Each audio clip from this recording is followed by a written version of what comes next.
تو تمہیں قدیم کتابوں کی ورق گردانی کرنے اور پرانے کھنڈرات میں سال ہا سال سر بگریباں محو فکر کھڑا رہنے کی ضرورت نہیں۔ یہ جو تمہارے پڑوس میں قوم بنی اسرائیل بس رہی ہے، اس سے پوچھ لو، وہ اپنی کج بحثی اور حق پوشی کی پرانی عادت کے باوجود ان تاریخی واقعات کا ذکر کرنے سے انکار نہیں کر سکتی، ان تاریخی واقعات کا انکار نہیں کر پائیں گے جو کہ گزر چکے۔ زُيِّنَ لِلَّذِينَ كَفَرُوا الْحَيَاةَ الدُّنْيَا، زُيِّنَ آراستہ کر دی گئی ہے، لِلَّذِينَ كَفَرُوا کافروں کے لیے، حیات الدنیا، الحیات الدنیا،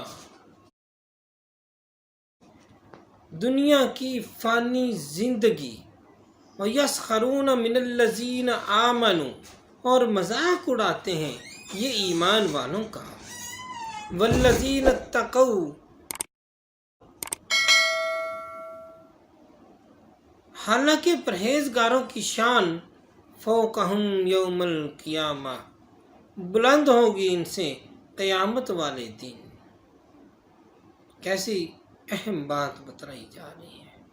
کافر سے مراد یہاں صرف اللہ اور رسول صلی اللہ علیہ وسلم کا منکر نہیں، بلکہ انکار نعمت اور احسان فراموشی کرنے والا بھی مراد ہے۔ یعنی جب انہوں نے ہدایت کے انعام کی قدر نہ کی تو ان کی نظریں حقیقت سے پھر کر دنیا کی زیب و زینت میں گم ہو کر رہ گئیں،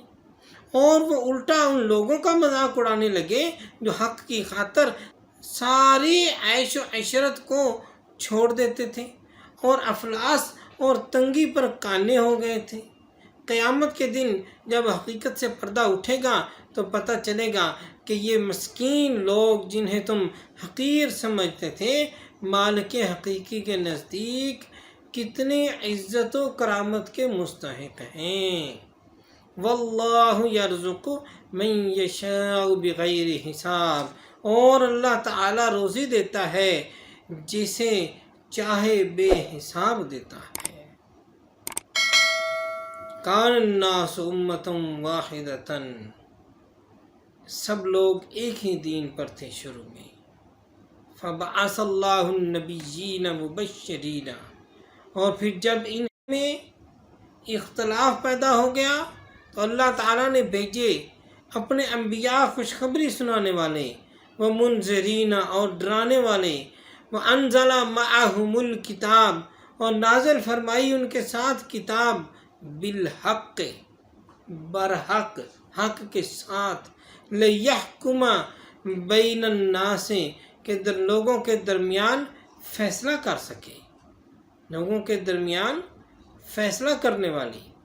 فیما اختلفوا فیہ، اس بات پر جس میں وہ لوگ جھگڑنے لگے تھے، وما اختلف فیہ الا الذین اوتوا من بعد ما جاءتهم البینات بغیا بینہم،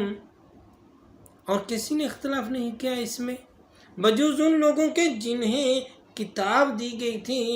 بعد ازاں کہ آ گئی ان کے پاس روشن دلیلیں، ما جاءتهم البینات، ان کے پاس آ گئی روشن دلیلیں، بغیا بینہم، وجہ کیا تھی؟ ایک دوسرے کے ساتھ حسد، فہد اللہ، پس اللہ تعالیٰ نے ہدایت بخشی، الذین آمنوا، ان لوگوں کو جو ایمان لے آئے، لما اختلفوا فیہ من الحق بإذنہ، ان سچی باتوں پر جن میں وہ اختلاف کیا کرتے تھے اپنی توفیق سے، واللہ یہدی من یشاء الی صراط مستقیم، اور اللہ تعالیٰ ہدایت دیتا ہے جسے چاہتا ہے سیدھے راستے کی طرف۔ یہ لوگ اپنی وافر دولت، ساز و سامان، جاہ و جلال کو دیکھ کر دل میں سوچنے لگتے ہیں کہ ہم پر ہی اللہ کی نظر عنایت ہے،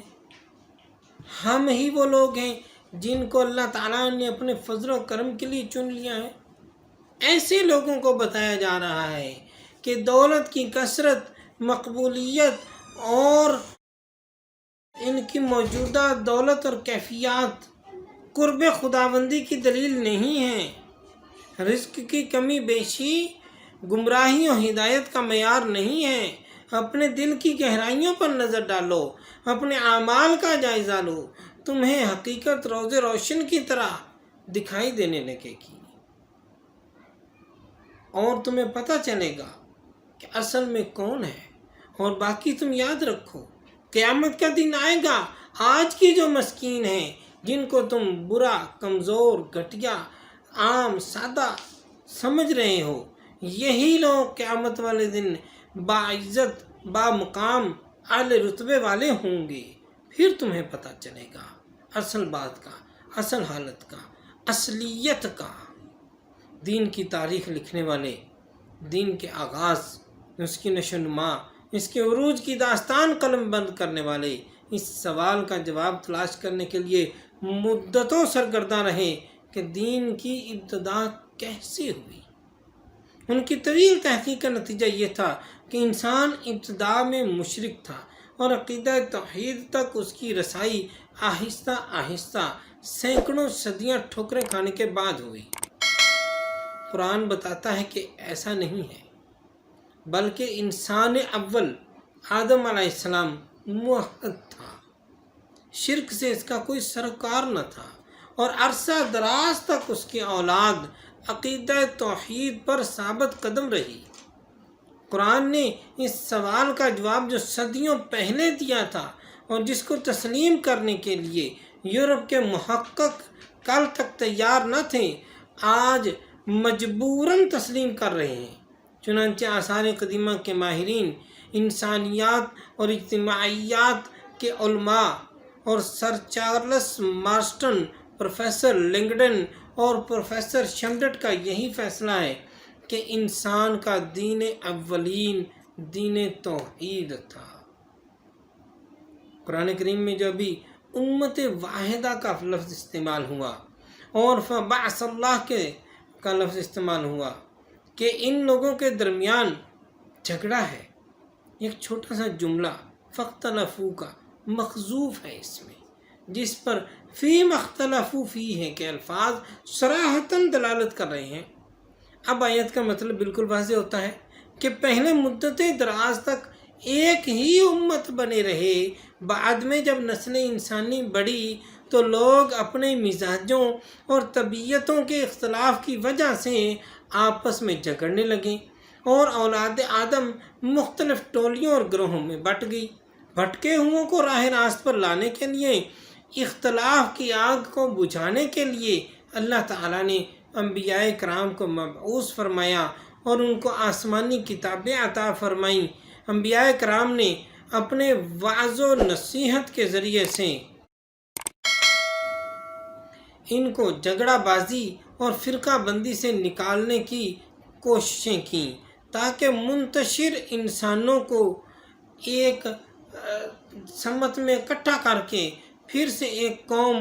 بنایا جا سکے۔ وَمَا اخْتَلَفَ فِيهِ إِلَّا الَّذِينَ أُوتُوهُ مِن بَعْدِ مَا جَاءَتْهُمُ الْبَيِّنَاتُ۔ ان الفاظ سے تاریخ انسانی کے ایک بہت بڑے المیہ کا ذکر کیا جاتا ہے، اور وہ المیہ یہ ہے کہ وہ کتاب جو کہ اتحاد پیدا کرنے کے لیے نازل کی گئی تھی، اس کو جاننے اور سمجھنے والوں نے اس کتاب کے ذریعے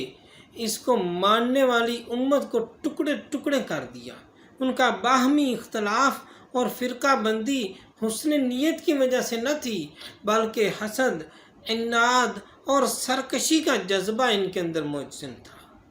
جس کی وجہ سے ملت کی وحدت کو پارا پارا کر دیا گیا۔ اور اللہ تعالیٰ فرما رہا ہے لِمَا اخْتَلَفُوا فِيهِ مِنَ الْحَقِّ بِإِذْنِهِ، وہ اختلاف کیا کرتے تھے اپنی توفیق سے۔ یہاں کتاب سے ہدایت انہی لوگوں کو ملنے کا اشارہ فرمایا جا رہا ہے کہ کتاب سے ہدایت انہی لوگوں کو مل سکتی ہے جو سچے دل سے ایمان لاتے ہیں، جو کتاب کے احکام کی تعمیل کرتے ہیں، اور جو لوگ اپنی من گھڑت باتوں کو شامل کر لیتے ہیں، اپنے من گڑت معنوں کا لباس اللہ تعالیٰ کی آیات بینات کو پہنانے کی کوشش کرتے ہیں،